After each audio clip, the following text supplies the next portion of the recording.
those are all the 5 books I'm recommending in this video. Hello, welcome or welcome back to my channel. My name is Cindy and I talk about everything that has to do with self-care, productivity and lifestyle. So if that's something you would like to see or hear more of, please consider subscribing and keep on watching. Thank you. Today I'm going to talk about 5 books I would like to read for fall and I would recommend you guys also read for fall. I love this cardigan so much. Like, it's so cozy. I can't remember what wool it is, but because it's wool, it's very easy for it to get itchy. So what I normally do is I would wear something that is quite long inside so the itchiness doesn't really bother me or whatever, but it's so cozy. So those are all the 5 books I'm recommending in this video. There are 3 classics. Classics and fall, I believe, do go so much together. And 2 thrillers. I don't know if I should consider the last one a thriller, but yeah, 2 of those books could easily be considered the Dark Academia books because it's like fall. Dark Academia has to be a thing when it comes to fall. I'm going to start with this book first, and it is The Brothers Karamazov by Fyodor Dostoevsky. All those books are thrifted, and this one is like the most obvious thrifted one. Like, when you look at it, you know, like, it has gone through a lot of things.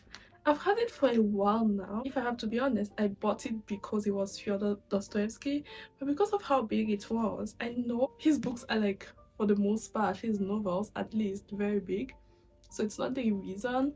But just looking at it, I was telling myself I would never read it, like, genuinely, up until I read the plot. I want to say I had a very weird idea of what this book was about. I had very huge war and peace.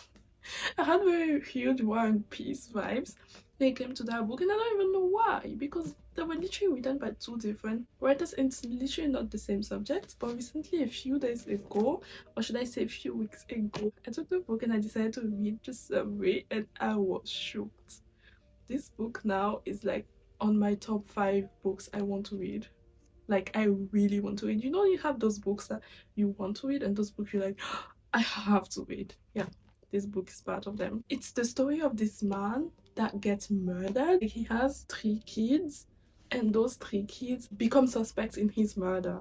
So it's basically a story of trying to, like, figure out of all of them who killed the father. And genuinely, you tell me this is not the perfect for read.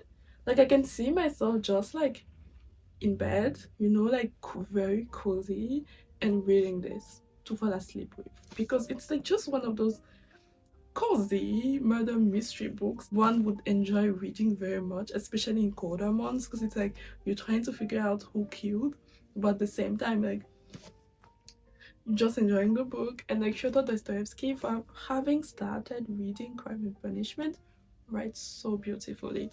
So that's a book I would recommend, and that's a book that is on my wish list. I think about it and I'm like, I haven't sold the book enough, so I'll try to include a better summary. But like, genuinely, this book is like a must read. It's giving all the vibes that it needs to give. It's giving Dark Academia, it's giving Agatha Christie, it's giving those murder mystery you watch at night, you know, while drinking some coffee. If I haven't been able to convince you to read it, just take my word, read it. The next book is, oh my god, I feel like this is just a cliche now for like a fall read. It's Frankenstein by Mary Shelley. I was 3 years old. You know how they say, like, I was 2 years old when I discovered this. I think it was back in 2019 that I actually discovered that Frankenstein wasn't the monster. Why is it so difficult for me to say the name? Frankenstein. Anyways, that wasn't the monster, it was the doctor. And yeah, 3 years old today. Honestly, from everything I've heard about this book, it has all the vibes that scream fall, you know, like very gothic, like very dark. A monster. We're talking fall, we're talking Halloween, we're talking October, we're talking November, we're talking, why haven't you read this, seriously? And I say it to myself as well, because I still haven't read it. I know I would love it, you know, because this is like just a cult favorite. Classics lovers love this book, horror lovers love this book. It's like, I don't know who like wouldn't like this. And I feel like that's the reason why I should probably read it, and you should too. So give it a read. And the third book is Patrick Susskind's Le Parfum. I should hide the picture. It's literally like, let me show this part. It's a naked woman, so I don't think it's a good idea to show that on YouTube. But basically, I do have an English version somewhere. I'm just too lazy to go check. But if I'm not mistaken, the story was written in German. I feel like in translation, the beauty is lost. And I wish I understood most languages. I only speak French and English and trying to learn Spanish, but I can't even sit here and pretend I can read a book in Spanish. I'd rather read it in my first language than read it in my second language. So I decided to buy it in French. And although he's German, I was really sure it was French because the book is kind of set in France. But anyways, this is a story of a murderer, and it is not just any murderer. I did start watching the show on Netflix, but I was so confused, and I really don't think it made much sense. But like, I had to stop the show because I told myself I'd rather read the book first when I discovered it was a book.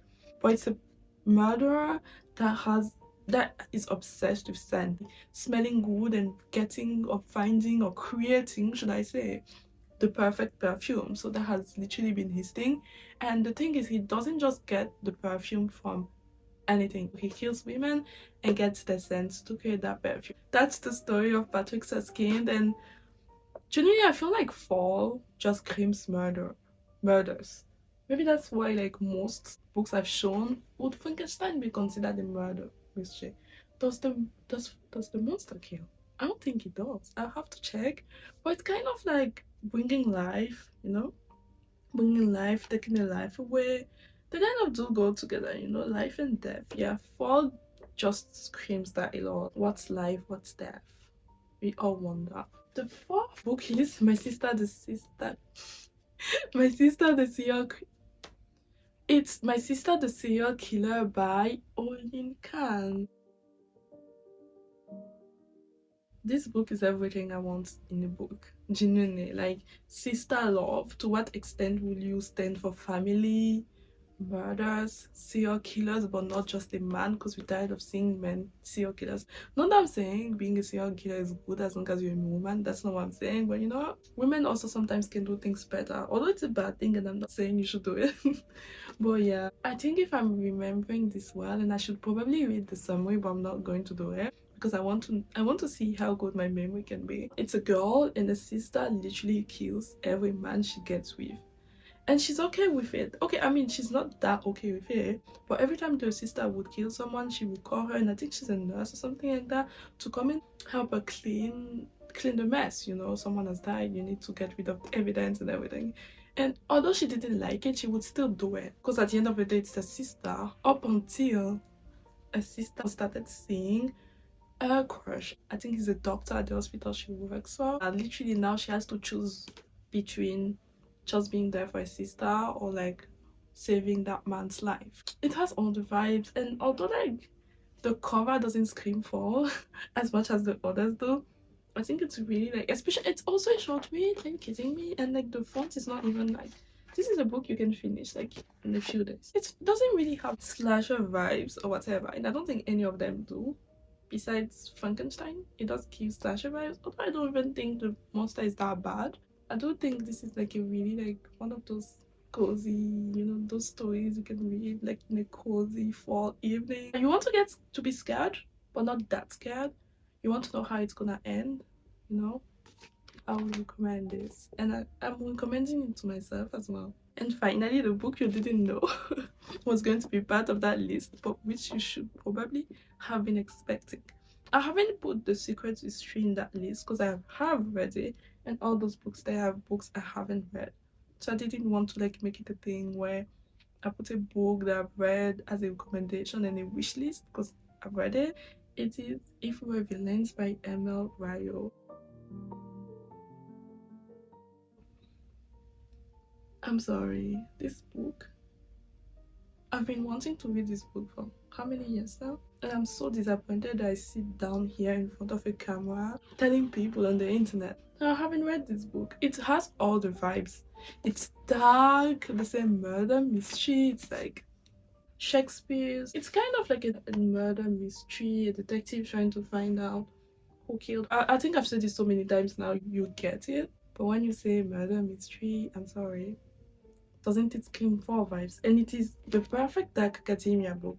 From what I've seen from watching a lot of book videos, people prefer it to The Secret History, and I loved The Secret History. So I'm really like intrigued to see how it compares. So yeah, that's going to be my final recommendation slash wish list for fall. I hope you guys have enjoyed this video. I'm really happy I've done it because I've been wanting to do a fall book recommendation video for so long now, and finally I can say I've done it, so that's good.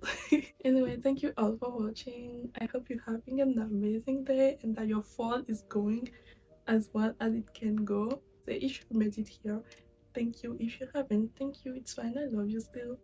Bye, mes amours. Love you.